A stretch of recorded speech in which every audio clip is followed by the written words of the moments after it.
saved by His power divine.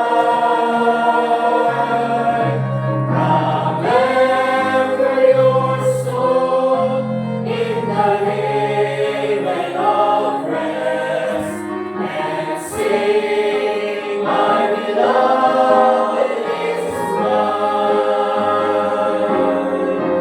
I've anchored my soul in the haven of rest. I'll sail the wide seas no more. The tempest may speak o'er the wide stormy deep. In Jesus I am safe evermore. You may be seated po. And let us sing page 409 po. 409 the Bible.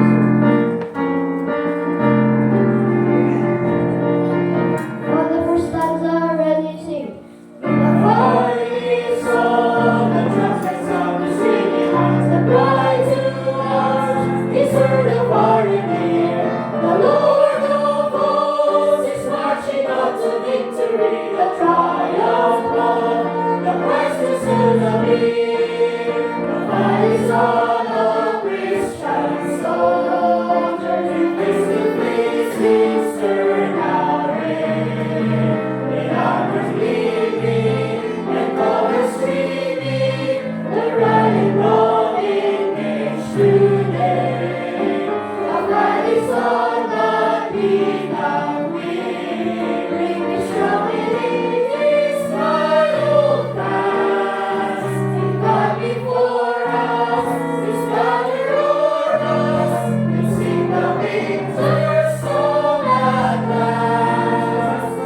The fight is on, our rusty soldiers brave and true. Jehovah leads, and victory will assure. Oh,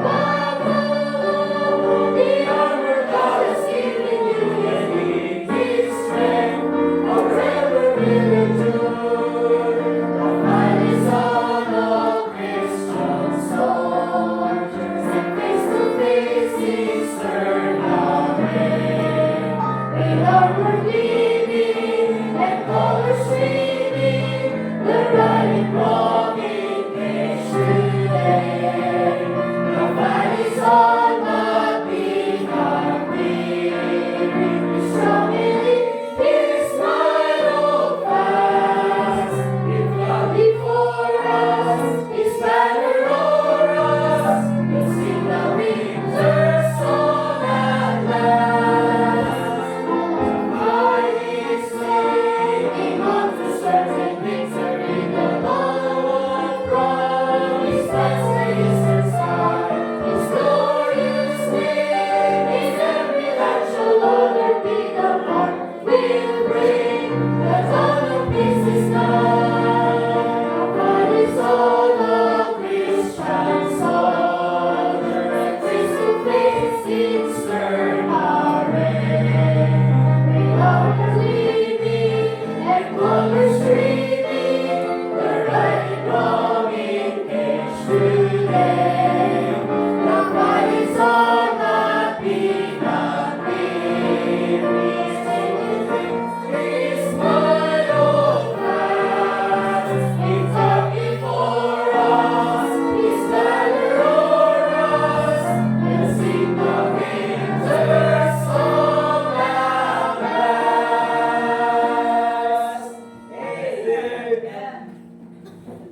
Dapat ba may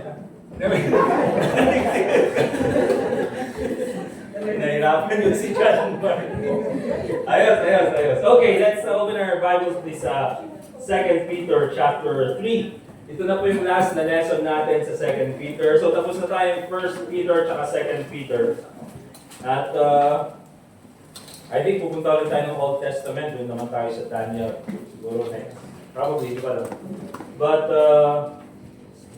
yun po, ang goal natin ako mismo sa ministry, sana ma-preach ko sa inyo ang buong salita ng Diyos, chapter by chapter.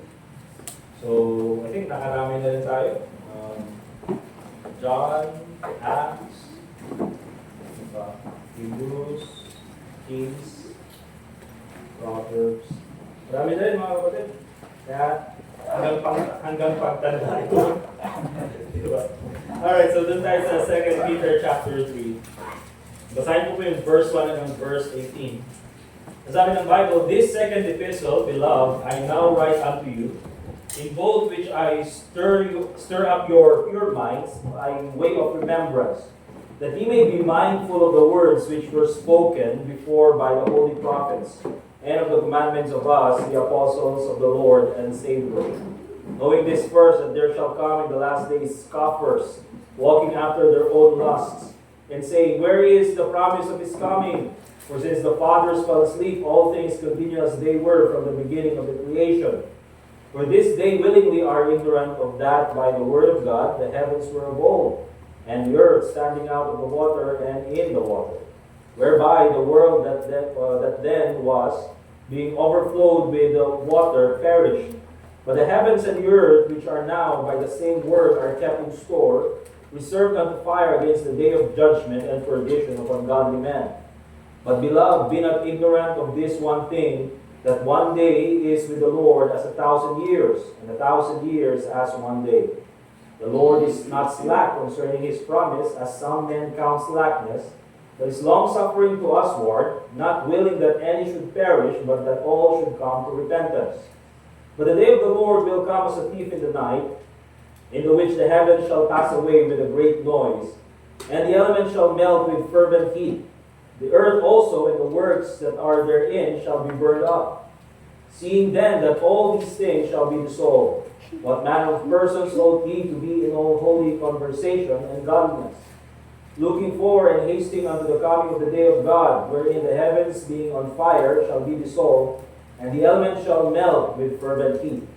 Nevertheless, we according to his promise look for new heavens and a new earth, wherein dwelleth righteousness. Wherefore, beloved, seeing that ye look for such things, be diligent that ye may be found of him in peace, without spot and blameless.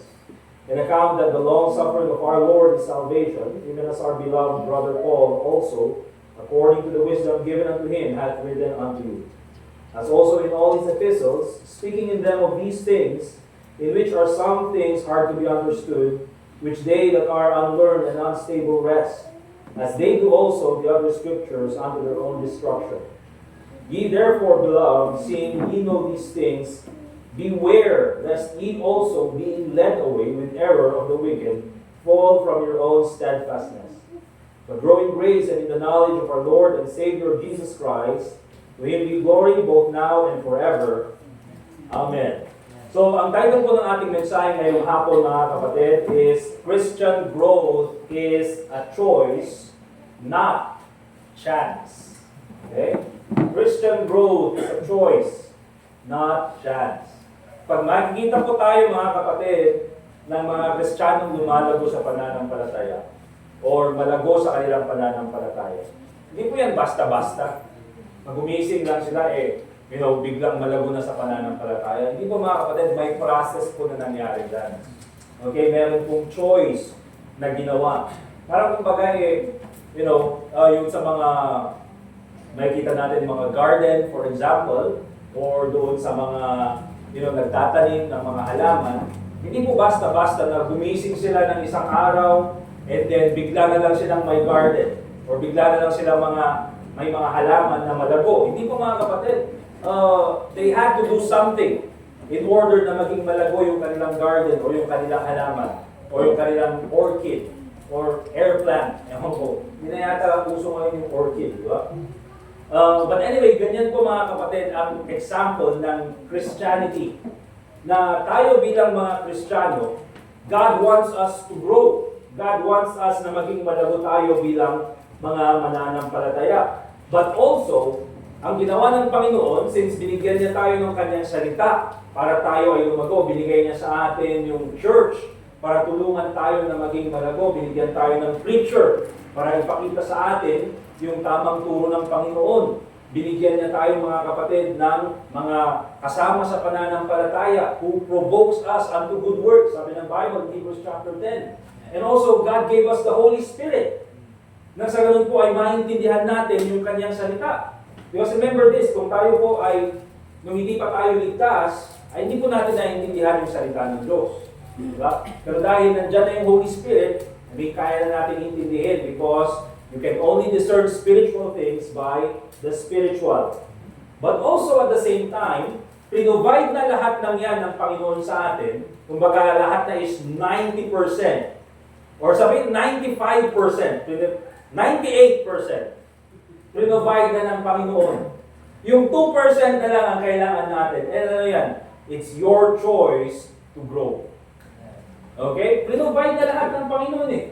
So ibig sabihin, wala ka na dapat rason na hindi lumago sa pananampalataya. Kaya kung hindi ka lumago sa pananampalataya, mga kapatid, eh, hindi na yan kasalanan ng Panginoon. Binigay na nga yan ng Panginoon sa atin lahat eh. Diba?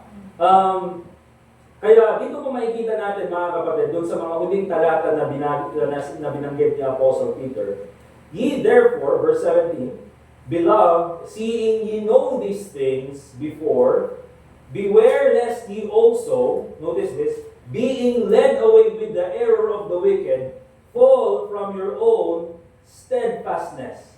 And then sabi niya, but grow in grace and in the knowledge of our Lord and Savior Jesus Christ. And two things na gusto kong makita nyo dito, dun sa verse 17, makita nyo yung salitang beware. Okay? So pag sinabi natin beware, eh parang, kumbaga parang dalawang word yan na pinagsa, parang be aware. Dapat alam nyo yung nangyayari, dapat, you should be aware of what's happening. And also at the same time, sabi niya sa verse 18, grow. Okay? So dalawa yan, you should beware, and then you should grow. So, binanggit yan ni Apostle Peter. Kasi kung hindi tayo mag-grow sa ating pananampalataya, we will not be aware of what's happening. Okay? Hindi tayo magiging aware doon sa mga false doctrine na kumakalat sa internet. Mga false doctrine na pumapasok sa mga church. Diba? Doon sa mga nangyayari sa paligid natin. Diba? Hindi tayo magiging aware dyan because hindi tayo nag-grow. Kaya minsan tayo, mga Kristiyano, minsan, pinamamahayan ng takot. Po dyan na. May gera. May ganyan. Yung mga bagay nito. Kumbaga mga kapatid, kaya nga sabi sa atin ng Panginoon, God has not given us the spirit of fear. I mean, kung alam talaga natin yung salita ng Diyos, hindi tayo matatakot sa mga bagay na ito. Bakit? Kasi alam natin that God is in control of everything. Okay? So, nandiyan yung salitang beware and grow. Okay? So, very important yan na makita natin in verse 17 and verse 18. Now, let's take a look at first of all, tignan natin bakit kaya isinulat ni Apostle Peter yung topic ng growth in this last chapter. Kaya tignan natin, let's understand first of all the context. Okay? So, hindi po yan random na dinagdag ni Apostle Peter. Naniniwala po tayo mga kapatid that all scripture is given by inspiration of God. Amen?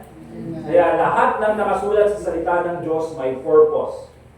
Now, doon sa verse 1, and in verse 2, makikita po natin dito yung konteksto. Bakit sinasabi ni Apostle Peter that you should beware and you should be growing in the faith. Sabi niya ganyan sa verse 1, this second epistle, beloved, I now write unto you, in both which I stir your pure minds by way of remembrance. Diba? May gusto akong ipaalala sa inyo, ha? May gusto akong ipaalala sa inyo that you have to remember something. Ibig sabihin, mga kapatid, naturuan na itong mga tao na ito. Okay? Pero probably, dumating yung time na dahil sila ay naging relax, okay? Or sila siguro, mga kapatid, ay naging, ang bango naman na. Ano ang tawag dyan? White flower? So, parang nagising ako. Parang nag-anon ako eh. Diba? So siguro ito yung mga Christian minsan, mga kapatid, na siguro sila ay na-distract doon sa kanilang pananampalataya. Diba? Kasi kung titignan natin mga kapatid, hindi naman palagi tayong malakas sa pananampalataya. Meron yung time na pinanghihinaan din tayo. Meron yung time na nadidistract tayo. Meron yung time na nawawala tayo sa focus. Kaya meron, kailangan natin ng preacher, mga kapatid, na magsasabi sa atin, "Oy, gusto mo ipakilala sa inyo, ha? Diba? Alam nyo na ito. Gusto ko lang banggitin ulit." And so sabi niya ganyan, "I stir your pure minds by way of remembrance, that ye may be mindful of the words which were spoken before by the holy prophets." Bakit meron silang mga kaalaman? Because of the words of the holy prophets. Ano yung ibig sabihin yun? Those are the Old Testament scriptures. So alam nila yung salita ng Diyos. And of the commandment of us, the apostles of the Lord and Savior. Ano yan, mga kapatid? Yung New Testament. So ibig sabihin, mga kapatid, alam nila yung Old Testament and New Testament. Okay? Kaya later on, sabihin natin, wala nang spoiler. When it comes to growth, mga kapatid, it cannot be separated from the Word of God. Alright? Kaya yun yung sinasabi ni Apostle Peter, "I want to stir you up. I want you to remember something." Because probably, nakikita nyo ang nangyayari sa panahon natin, sinasabi ni Peter, alright, maraming Kristiyano ang napo-persecute, maraming Kristiyano, mga kapatid, ang napapahirapan, but you have to remember one thing. Notice verse 3 and 4. Of the Bible, "Knowing this first, that there shall come in the last days scoffers, walking after their own lusts, and saying, Where is the promise of his coming? For since the fathers fell asleep, all things continue as they were from the beginning of the creation." You see, here's the thing, mga kapatid. There will be scoffers. Pag sinabi natin scoffers, alam mo parang nangangansyaw. Okay? Parang pagtatawanan ka. Alright? Pagtatawanan ka. And ano po mga ginagawa ng mga scoffers na ito? Walking after their own lusts. At anong sabi nila ng ganyan? Dun sa verse 4. And saying, where is the promise of God? Nasaan yung Diyos nyo? Okay? Nasaan yung pagbabalik nyo? Kasi nga, mula naman nung creation, ganito na yung nangyari. Kasi mga kapatid, we should be growing because there are scoffers. There are people, mga kapatid, who are going against Christianity. And ang ginagawa minsan ng mga churches, ang ginagawa minsan ng mga Kristiyano, is that ang mga churches nakikiayon sa mundo. Mali po, mga kapatid. Ang mundo, mga kapatid, it is always against the church of the Lord Jesus Christ. Okay? As long as, kaya nga sabi dyan mga kapatid sa verse 3, walking after their own lusts. Sige, makikisama kami sa inyo ha, kayong mga church ha, makikisama kami sa inyo, sabi ng mundo. Basta huwag niyong sasagasaan yung kasalanan namin. Di ba? Kaya mga kapatid, meron yung mga LGBT. Di ba? LGBT na gustong pasukin yung church. Ngayon, mga Presbyterian, meron na silang mga preacher na mga LGBT. Anglican, may mga preacher na ng mga LGBT. Sana naman mga kapatid, sa Baptist, walang preacher na LGBT. Di ba? Ewan ko ang pangalan niya, LGBT. Abbreviation, parang abbreviation ng pangalan niya. Pero wag naman sana na tayo parang nakikiayon sa mundo. Mga kapatid, itong mga tao na ito, they are against the Word of God. Okay? They are against the Word of God. And they are scoffers. Anong sasabihin nila? Oh, there's only two genders. There are many genders. Anong sasabihin nila? Oh, there are only two genders. Yun yung tinuturo natin. Pero pag binanggit mo yan, mga kapatid, galit sila sa iyo. Because these are scoffers, hindi sila nakikiayon sa salita ng Diyos. And then, sabi pa nilang ganyan sa verse 5, for this, they, itong mga scoffers na ito, willingly are ignorant of, that by the word of God the heavens were of old, and the earth standing out of the water, and in the water, whereby the world that then was being overflowed with water perished. Ano yan mga kapatid? Pinapaalala ni Peter yung flood. Itong mga scoffers na ito, they mock the Bible. They mock the Lord Jesus Christ. Di ba? They mock Christianity. Pag ikaw tumayo para sa salita ng Diyos, kakantsawan ka nila. Di ba? Pagkakaisaan ka nila. pag kinontra mo yung mga batas na gustong, i-forward ng mga babatas na against sa salita ng Diyos, aawalin ka nila. Ito yung mga church nyo, puro na lang kayong mga hate. Yun yung sasabihin nila, they will call you haters. Alright? Pero here's the thing mga kapatid. Itong mga tao na ito, they have forgotten the judgment of God. You know why mga kapatid, kinukontra natin, kaya di ba lately, yung gusto daw, ipasa ni Edison Pido, di ba, na yung mga churches, so yung mga schools daw dito sa Baguio City, meron ng uniform para sa mga LGBT. Anong klaseng uniform yun? Diba, lumalaki kami yung mga nung high school. Diba, nung high school, dalawa lang, pang male and female. And magdadagdag ka ng, uniform para sa LGBT. Mga kapatid, that goes against their subject, biology. Diba? It creates confusion sa mga bata. Bakit mo gagawin yun? And tinuturo ng science, male, XX chromosome and XY chromosome. Yun lang naman Wala namang LGBT na chromosome. XXXY. You're either male or female. Tapos, magsasabi ka na, meron pang neutral gender. There's only two genders. Male and female. Diba? Huwag niyo maboto yun. Please lang. No, dapat non-partisan kayo. Sa akin lang naman yan. Alright? It creates confusion, mga kapatid. It creates confusion sa mga bata. Diba? O tapos ngayon, meron mga LGBT na, ang hahaba ng buhok nila. Kami nun, lumampas lang ng konti. Pupulta pa na agad ng teacher. Sila yung long hair na, hindi nyo pwedeng gupitin yan kasi mga LGBT. Yan. I know. Dapat equal rights, equality. Yun naman yung sinisigaw natin. Diba? Kung paano kayo pinalaki, dapat ganun din. So, that's the thing mga kapatid. These people, they mock God. Parang pinagtatawanan nila ang Diyos. Ang sasabihin nila, when they hear this kind of preaching, old-fashioned na yung Bible. Pero hindi nila naaalala yung ginawa ng Panginoon when Noah was preaching and people was laughing at him. Anong ginawa ng Diyos? God flooded the earth.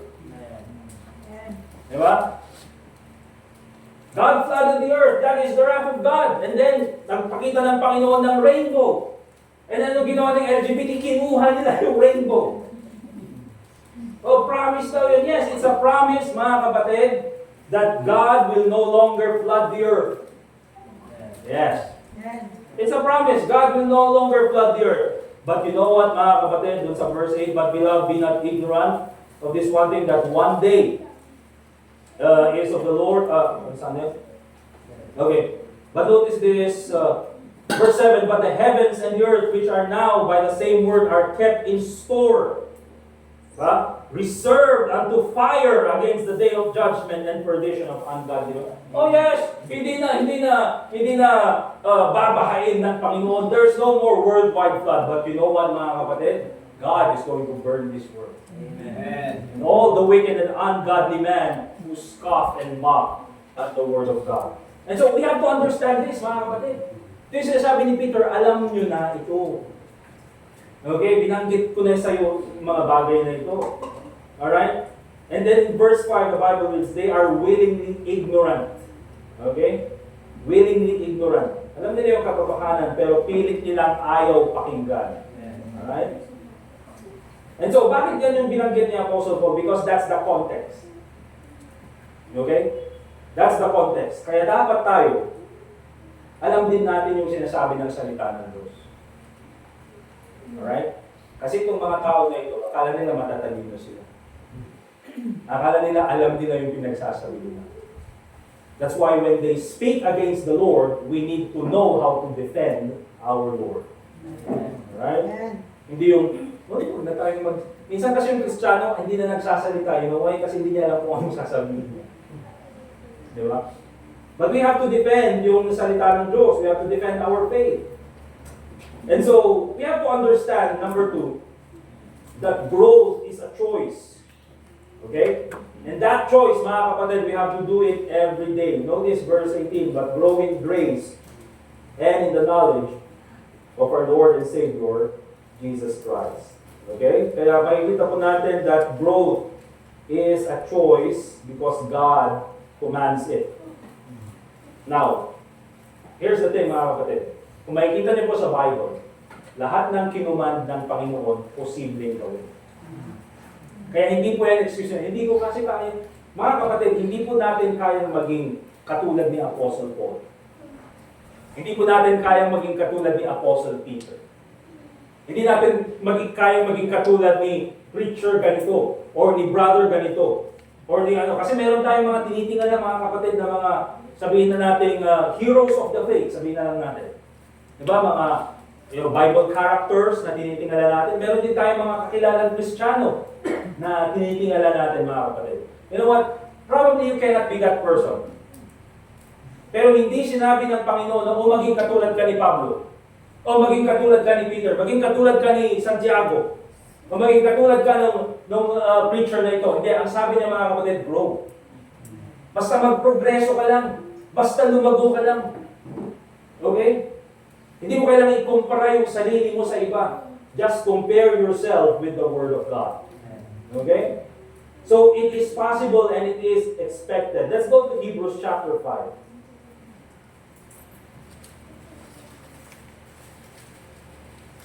Hebrews chapter 5.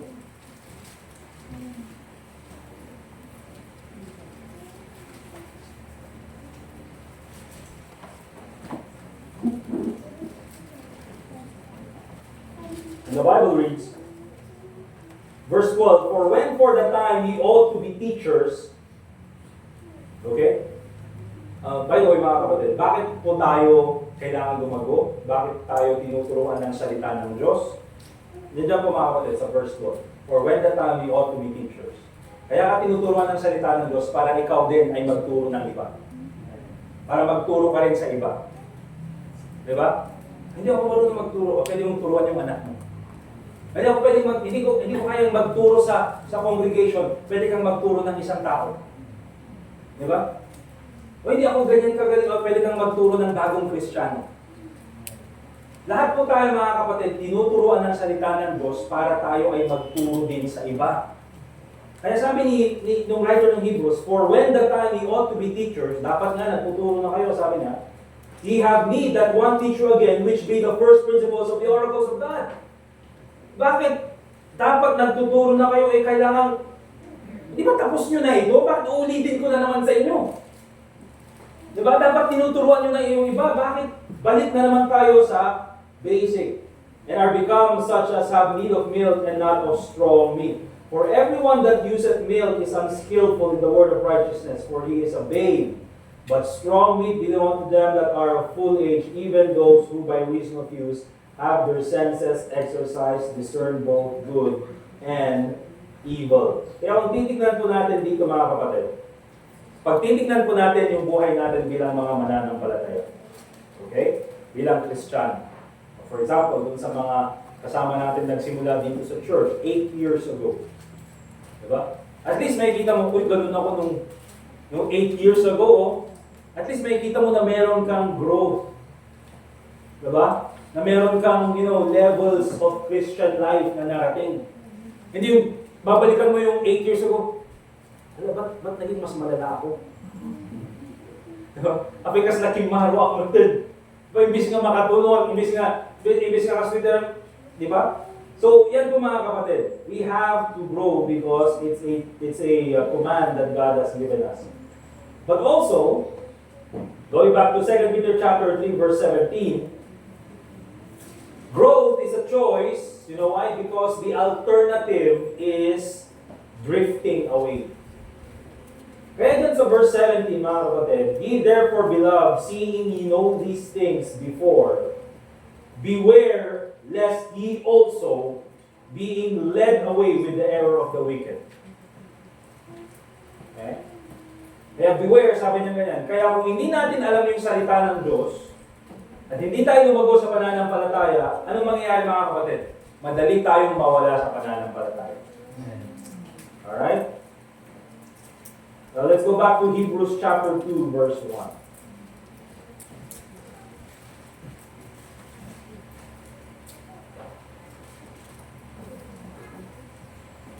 Hebrews chapter 2, verse 1, sabi ng Bible. Therefore, we ought to give the more earnest heed. Pag sinabi natin more earnest, mas pagtuunan natin ng pansin. Yung sabi ng Bible. To the things which we have heard. Doon sa mga bagay na alam na natin. Yung basics. Di ba? Lest at any time we should let them slip. Alright? Now, hindi yan katulad ng Hebrews chapter 5 na sinabi ko na kinailangan nilang balikan. Kasi may nakalimutan kasi namin. Hindi mga kapatid. Ito is, alam na yung pasikot-sikot ng doctrine na ito. When it comes to salvation, hindi mo na pwedeng, hindi mo na pwedeng baliktarin. Because alam na niya yung pasikot-sikot ng doctrine na yun. Di ba? And so yan po yung makikita natin dito. So it's a choice that we have to make because kung hindi natin gagawin yan mga kapatid, madali po tayong mawala sa pananampalataya. Pag hindi tayo nag-grow, madali kang mawawala sa pananampalataya.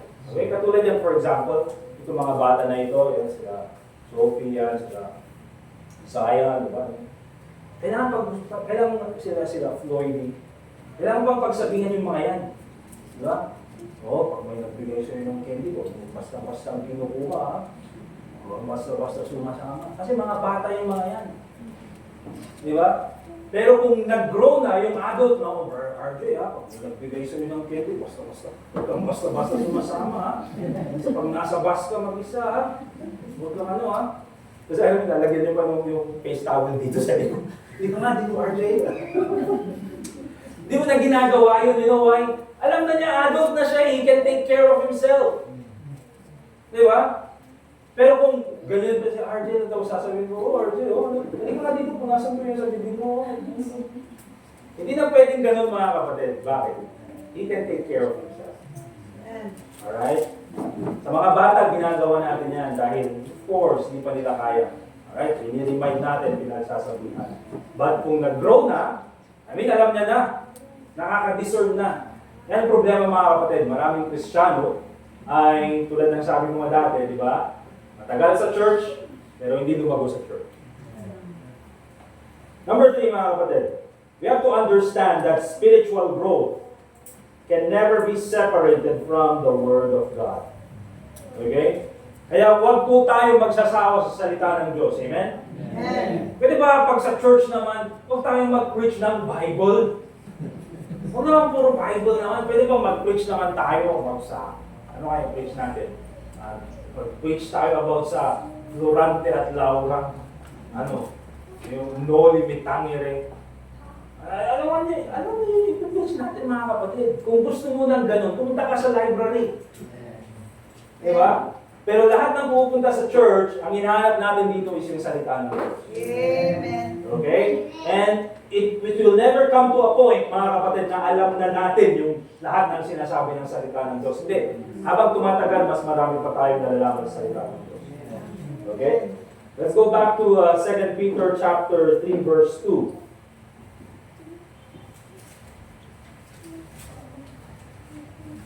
Okay, so yung binanggit ko mga kapatid kanina, that ye may be mindful of the words which were spoken before by the holy prophets, okay, Old Testament, and of the commandment of us, the apostles of the Lord and Savior. Nandiyan na yung epistles, nandiyan na yung mga sulat nila Pablo, okay, ganun na rin si Peter. Alright, so Old Testament and New Testament. 1 Peter chapter 2 verse 2, basahin ko lang. As newborn babes, desire the sincere milk of the word, that ye may grow thereby. Kaya, ang instrumento po talaga mga kapatid, ng Panginoon, para tayo ay mag-grow sa pananampalataya, is yung salita ng Diyos. Okay? Yan po yung instrumento ng Panginoon. You cannot separate growth from the Word of God. Alright? Kaya po mga kapatid, minsan, di ba, pag minsan, for example, hindi tayo nakatin ng church kasi may emergency, for example, or meron tayong, sabihin na natin na nagkasakit at hindi tayo nakapunta ng church, or meron tayong schedule na talagang, ang napakadaan, kung masapol nga dadjay ka. And so, hindi ka nakapunta ng church, mga kapatid. Alright?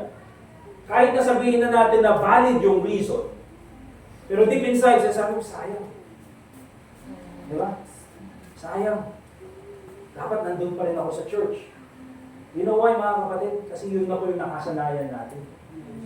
At alam na natin yung effect sa atin. Alright?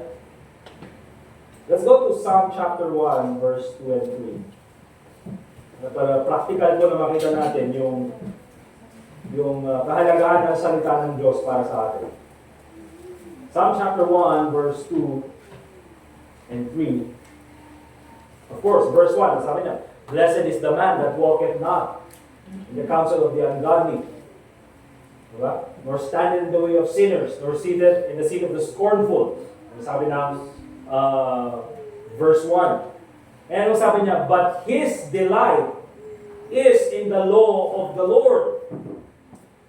Okay? Kaya anong klaseng mananampalataya yung blessed? Hindi po blessed, mga kapatid, yung maraming alam sa kamunduhan. Blessed is the man that walketh not in the counsel of the ungodly, nor standeth in the way of sinners, nor sitteth in the seat of the scornful. Lahat ng mga yan, mga kapatid, worldly stuff. Okay? At anong sabi ng psalmist?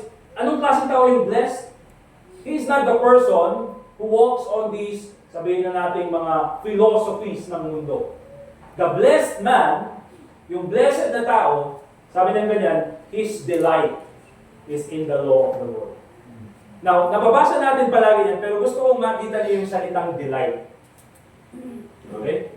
Pag sinabi natin delight, ang ibig sabihin po niyan, mga kapatid, is kasiyahan. Di ba? Ang kanyang kasiyahan, diragsak na, manada yung Ilocano, kung nadadjay sa o niya po Diyos. Lumakangkangod kay sa o niya po Diyos. Kasi minsan, mga kapatid, meron yung mga Kristyano, wala, word of God na naman. Parang sila kami na problemahan. Parang sila kami na problemahan na may preaching. Ba't ka ba pumunta ng church mo ngayon mo ng preaching? Diba? So, ang taong blessed, mga kapatid, hindi lang siya yung nakakapakinig ng salita ng Diyos. Pero sabi niya, his delight is in the law of the Lord. Anong makikita natin dyan, mga kapatid? The attitude towards the Word of God. Amen. So, dapat ang attitude natin, di ba nagkita tayo dito sa unya po Diyos, may that blessing. Haan nga dadagsan. Haan nga bird, haan nga matindog ng oras na dadeta. Matindog ng oras na dati preaching. Diba? Kaya minsan na-appreciate pa rin natin, mga kapatid, kahit may birthday, may mag-preach ng may tatawagin ako. Minsan may tatawag sa akin ng birthday, may mag-preach ako. Diba? Birthday yun. Birthday ng bata. Pero mag-preach ka, makasalanan ka, makasalanan ka. Diba? Kasi yun nga yung number one need ng tao, gospel. Alright? Pero hindi po yan parang, sagabal sa schedule. You see, kung gusto talaga nating ma-bless, our delight will be in the law of the Lord. Bakit? Kasi kung natutuwa ka sa salita ng Diyos, I believe, susundin mo rin yung salita ng Diyos. Amen. Okay? And so, anong sabi dyan sa verse 2? His delight is in the law of the Lord, and sabi niya, and in His law, that He meditate day and night. I mean, kung tayo, mahal natin yung salita ng Diyos, natutuwa tayo sa salita ng Diyos, makikita mo yan, it reflects in their action. They will read the Bible. They will meditate on the Bible. Ibig sabihin, ang tao na masaya sa salita ng Diyos, natutuwa sa salita ng Diyos, magbabasa ng salita ng Diyos. Ang question, mga kapatid, kailan po tayo nagbabasa ng salita ng Diyos? Sunday? Kaya nga po, mga kapatid, growing is a choice. Alright? Kasi kung mahal natin yung salita ng Diyos, hindi lang po Sunday natin babasahin yung salita ng Diyos. Kahit pag nasa bahay tayo, babasahin natin yung salita ng Diyos. Monday to Saturday, babasahin natin yung salita ng Diyos. Alright? Ano mangyayari sa kanya? And he shall be like a tree planted by the rivers of water. Alam niyo mga kapatid, yung mga pinakamatibay na Kristiyano, yung mga may alam sa salita ng Diyos. That bringeth forth fruit in his season. Mga pinaka-fruitful na Kristiyano, yung mga nagmamahal sa salita ng Diyos. His leaf shall not wither. Yung mga mahirap mamatay na Kristiyano, dito. So siya. Yung mga baby face ng mga Kristiyano. His leaf also shall not wither. Di ba? Ibig sabihin yan mga kapatid, kahit na anong dumating na problema sa buhay, andun pa rin. Alright? And whatsoever he doeth shall prosper. Gusto mo ma-bless? It cannot be separated from the Word of God. Okay? So yun yung makikita natin mga kapatid. We have to grow up as a Christian. Now, let's go to the last point. Okay? So, konti na lang mga kapatid. Malapit na tayo. And sa last point natin is practical steps para tayo ay mag-grow. Because remember this mga kapatid. Ako po bilang preacher, it is my responsibility na aralin yung salita ng Diyos. It is my responsibility na as much as possible, kahit yung mga mahihirap na mga verses sa Bible, magawa kong easier to understand para sa inyo. Because here's the thing mga kapatid, meron kayong Holy Spirit, amen? Amen. Pero even si Apostle Peter, inamin niya na merong parts ng Bible na mahirap maintindihan. Kaya sabi niya ganyan doon sa verse 15, and account that the long suffering of our Lord is salvation, even as our beloved brother Paul, also according to the wisdom given unto him, hath written unto you. Si Apostle Paul nagsulat ng Romans, for example. Alright? Corinthians. Ang dami yung sinulat. Pero anong sabi niya sa verse 16? As also in all his epistles, speaking in them of these things, in which are some things hard to be understood. So kahit si Pedro, mga kapatid, na matagal na sa pananampalataya, nakasama niya mismo si Jesus Christ sa ministry, sinabi niya, kaya itong si Apostle Paul, minsan pag nagsulat, minsan mahirap maintindihan. Okay? So yun yung sinabi ni Apostle Peter. Kaya sabi niya, which they that are unlearned and unstable rest, as they do also the other scriptures unto their own destruction. Kaya po, pag meron kayong hindi maintindihan sa salita ng Diyos, huwag po kayong pumunta sa kulto at magtanong, anong ibig sabihin nito? Kulto yan. Kung meron kayong hindi naintindihan sa salita ng Diyos, punta kayo sa preacher. Preacher, anong ibig sabihin nito? Bakit? Because as a preacher, it is my job na aralin yung salita ng Diyos, ipangaral yung salita ng Diyos, at bigyan ng responsibility ang bawat isa na mangarap ng kaluluwa nang sa ganun tayo ay mag-grow. Okay? Yan po yung responsibility ko dito sa church. Pero mga kapatid, pagdating sa bahay, it is your responsibility to grow. Okay? Ang pwede ko lang gawin mga kapatid ay ituro. Bakit? Because growth is personal. Okay, hindi ako pwede pumunta sa bahay niyo na, Sister JC, dito ako para basahin yung salita ng Diyos. Para hopefully ikaw ay mag-grow. Magbabasa ako ng Proverbs. Hindi mga kapatid, ako mag-grow pag ako nagbabasa. Dapat siyang magbasa. Dapat siyang mag-aral ng salita ng Diyos. Okay? Dapat tayo mga kapatid ang magmahal sa salita ng Diyos. Alright? Nang sa ganun tayo ay mag-grow. So, again, very, very, very basic truths or steps nang sa ganun tayo ay mag-grow. And remember, these things you already know. Alright? Pinapaalala ko lang sa inyo. Of course, nandyan po mga kapatid, read the Word of God every day. Alright? Read the Word of God every day. Yun din sabi ni Joshua chapter 1, verse 8, this book of the law shall not depart out of thy mouth, but thou shalt meditate therein day and night, that thou mayest observe to do according to all that is written therein. Diba? So hindi lang basahin, but also to observe all the Word of God. Ibig sabihin, sundin mo sa salita ng Diyos. Also, mga kapatid, memorize scriptures. Huwag naman na hanggang ngayon, 8 years ka na dito sa church na simula nung nagsimula tayo hanggang ngayon, John 11:35 pa rin. Malimot din Diba? Dapat mas marami na tayong na-memorize. Okay? Mas marami na tayong verse na alam. Alright? Ewan ko sa inyo mga kapatid, sino pa ba sa atin ng... Kasi that's why it's very important that we continue to memorize yung salita ng Diyos.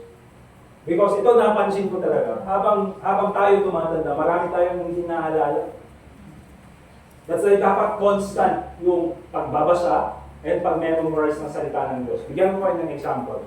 Sino sa inyo, hanggang sa oras na ito, na-memorize pa lang yung Panatang Makabayan?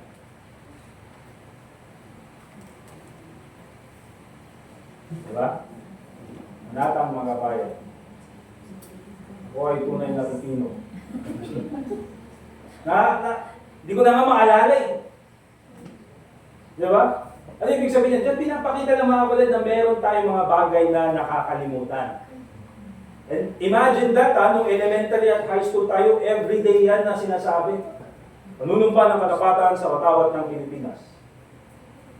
Di ko na alam, susunod. Diba? Everyday na pero ngayon nakalimutan na natin. You know why? Because really, nung bata tayo, hindi naman natin binigyan ng kahalagahan. Diba? Talagang minemorize lang natin. But for us, mga kapatid, we have to continually memorize the Word of God. That's no more from the Word of God. Alright? Psalm 119 verse 11. One of the most practical things na binibigay sa atin ng scripture memorization. Ano sabi ng Bible? Thy word have I hid in mine heart. Okay? Yung salita ay tinago ko sa aking puso. But notice this, the effect. That I might not sin against thee. Meron yung mga Kristiyano minsan na naging very literal sila. Nasabi nila na, oh, this Bible will keep you from sin or sin will keep you from the Bible. Kaya in order for you not to sin, always carry a Bible. Diba? Naging super literal, mga kapatid.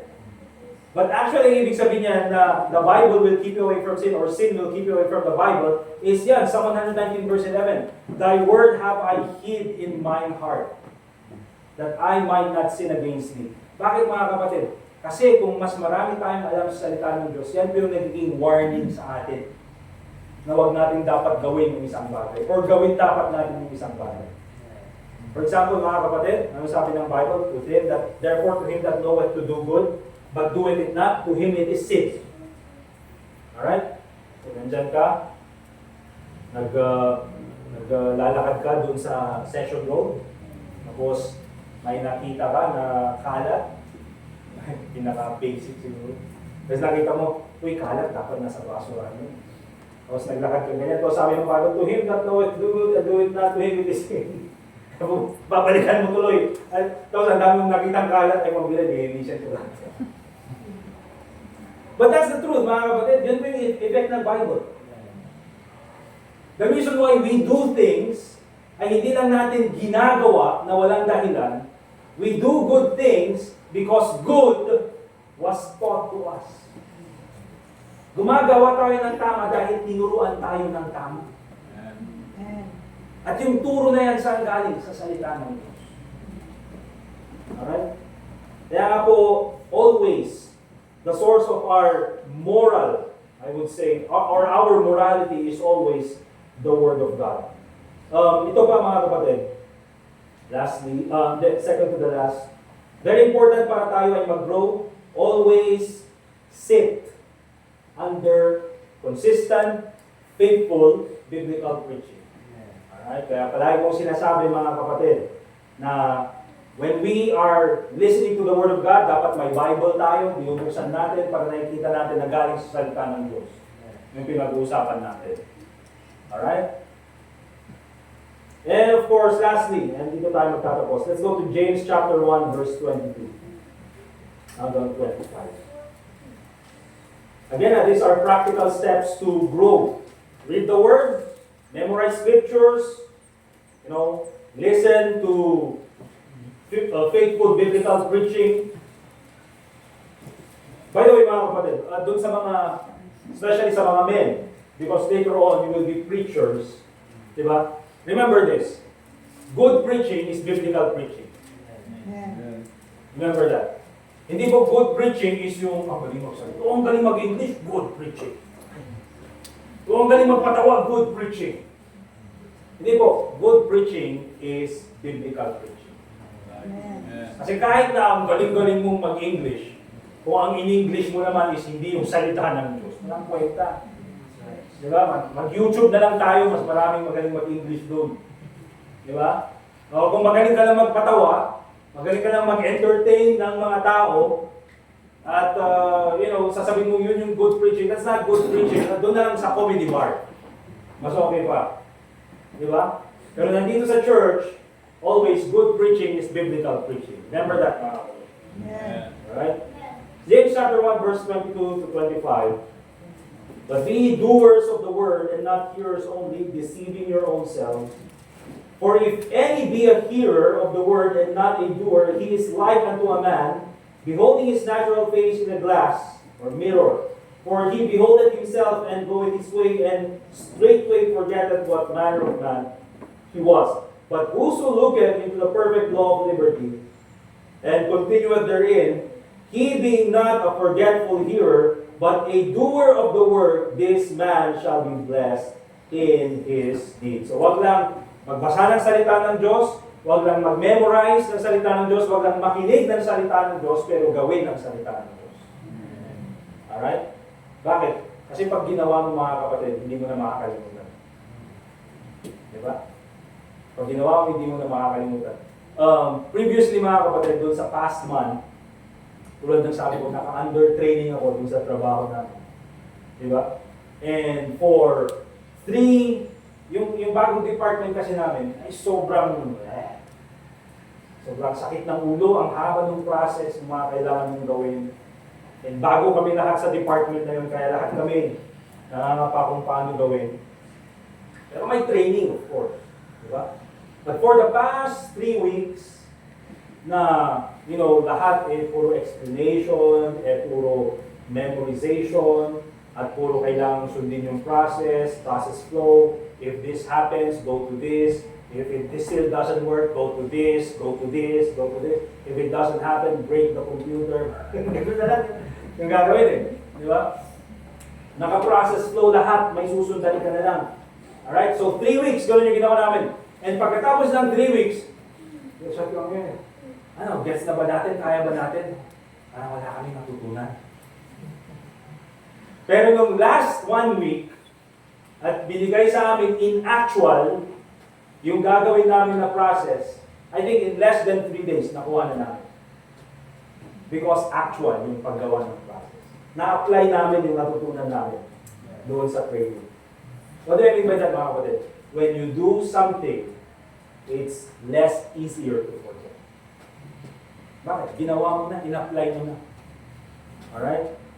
And yan po yung makikita natin sa salita ng Diyos. The Bible says, if you're a doer of the work, this man shall be blessed. So remember this, mga kapatid. 20 years of church attendance without growth, it is not faithfulness. Diba? Kahit na ang tagal-tagal na nating nag-a-attend, pero kung hindi tayo lumalago, that is not faithfulness. What is that? It's a missed opportunity for 20 long years. Okay? Kaya, always, mga kapatid, when it comes to Christianity, hindi po ito patagal. When it comes to Christianity, it's a choice that we should make. We take it seriously. And also, we make a choice to grow in the knowledge of our Lord and Savior, Jesus Christ. Amen? Amen. So, yan po ang pagtatapos ng 2 Peter chapter 3. Tapos na rin tayo sa book ng 2 Peter. Amen? Let us pray. Dear God, Heavenly Father, once again, we thank you for this time na kami po ay natapos sa aming series ng lessons in 2 Peter. Lord, I pray that you continue to bless each and every one of us as we continue to grow in the ministry. Ganun din po, Panginoon, sa mga gagawin pa namin after the service para sa soul winning. Please keep us safe and continue to guide us. Panginoon, ikaw po sana ang maging gabay sa bawat sa amin. I also pray, Lord, that your name be glorified in everything that we do. We pray that you will save more souls this afternoon. And Panginoon, lahat po ito ay ginagawa namin para po sa iyong kalugatian. And all this we pray in the name of the Lord Jesus Christ. Amen. Alright, before we dismiss, let's go get our songbooks. Kaya after nito mga kapatid, yung mga iba may iwan at maglilinis na.